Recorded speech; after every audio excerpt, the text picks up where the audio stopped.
বন্ধুরা স্বাগতম সবাইকে। কেমন আছেন সবাই? নিশ্চয়ই ভালো আছেন। আশা করি আপনারা সবাই ভালো থাকেন, সুস্থ থাকেন। তো কি শুরু হয়ে গেছে দেশে দেখতে পাচ্ছেন? টিকটকার সেই জুনিয়র সাকিব, তার কি অবস্থা, তার কি করুণ অবস্থা হয়ে গেছে এখন। শিকা খানের কি পরিকল্পনা, তাকে ড্রিঙ্কের সাথে অচেতন ওষুধ খাইয়ে তাকে ঘুম পাড়িয়ে ভোর 4টার দিকে তাকে তার নিম্নাঙ্গটা কেটে দিয়েছে। এটা কি ঠিক? আবার নিম্নাঙ্গটা নিয়ে উনি সোশ্যাল মিডিয়ায় ভিডিও করেছেন, পোস্ট করেছেন। এটা কি ঠিক? আসলে ঠিক হয়নি। সবাই সচেতন থাকবেন। তার ওয়াইফ শিকা খান তাকে কি করছে? ভূতাদা দিয়ে ভূতা করে দিছে। এটা কি ঠিক করছে? এটা আসলে ঠিক হয়নি। কিন্তু তারপরও একটা জিনিস আছে, দুজন মনে হলো অ্যাডিক্টেড। সাকিব বলতেছে যে না আমি নেশা করি না, কিন্তু শিকা খান নেশা করে। তো আসলে দুজনকেই মনে হচ্ছে যে দুজন অ্যাডিক্টেড, তাদের ভিতরে সম্পর্ক ভালো নেই। তো আসলে এইগুলো কি ঠিক? একজন টিকটকার। আর আরেকটা কথা বলি, জুনিয়র সাকিব কিভাবে জুনিয়র সাকিব হইলো জানেন আপনারা? জুনিয়র সাকিব কিভাবে হলো? ওনার নাম ছিল সাকিব।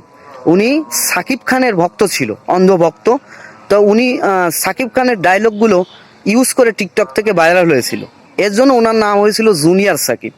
উনি উনি সুন্দর সুন্দর কন্টেন্ট তৈরি করতেন, অনেক ভালো ভালো কন্টেন্ট তৈরি করতেন, সব কিছু ঠিক আছে। কিন্তু শিকা খানও ওনার সঙ্গে ছিল। তো সে কি পরিণতি হলো? লাস্টে উনি শিকা খান এরম একটা কাজ করে দিল, সারা জীবনের লাইফটা শেষ করে দিল। শিকা খান কেন এটা করলি কেন? এটা করা কি উচিত হলো? কখনোই উচিত হলো না। ঠিক আছে, তাকে করিস, তাকে ছেড়ে দে, তার সাথে সম্পর্ক ত্যাগ করে দে, কিন্তু তারপরও তাকে শেষ করে দিলি লাইফের মতো। কেন? এটা কি উচিত হলো? উচিত না।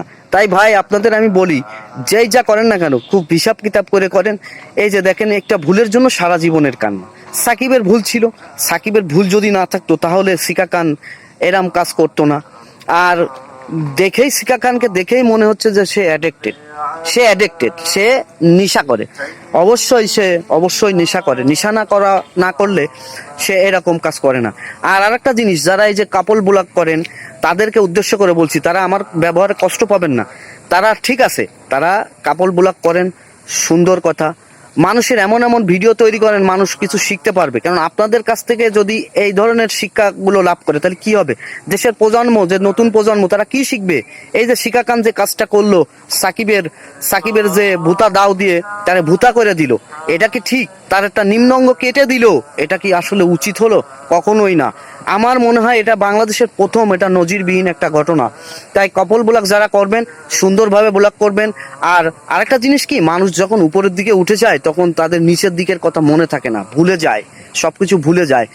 বুঝলেন অডিয়েন্স?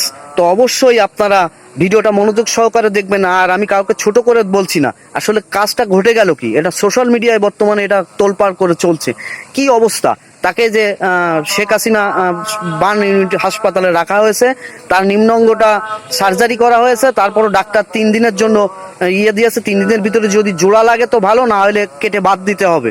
তাহলে কি অবস্থা! তারপরও ডাক্তার আরো বলেছে 1 সপ্তাহ লাইফের উপরে রিস্ক আছে। যদি আল্লাহ না করুক উনি মারা যেতে পারেন। যে অবস্থা, আসলে খুবই করুণ অবস্থা। উনি তো যে অবস্থা, যে যে ওনার পাশে গিয়ে অনেক মানুষ দাঁড়াচ্ছেন, অনেক কন্টেন্ট ক্রিয়েটার, অনেক লোকে দাঁড়াচ্ছেন। তো আসলে ওনার তো কিছুই নাই, ওনার তো সব শেষ করে দিচ্ছে শিকা খান। তো শিকা খানকেও অ্যারেস্ট করছে পুলিশ, দেখতে পাচ্ছেন, এটা সোশ্যাল মিডিয়ায় খুবই ভাইরাল হয়েছে।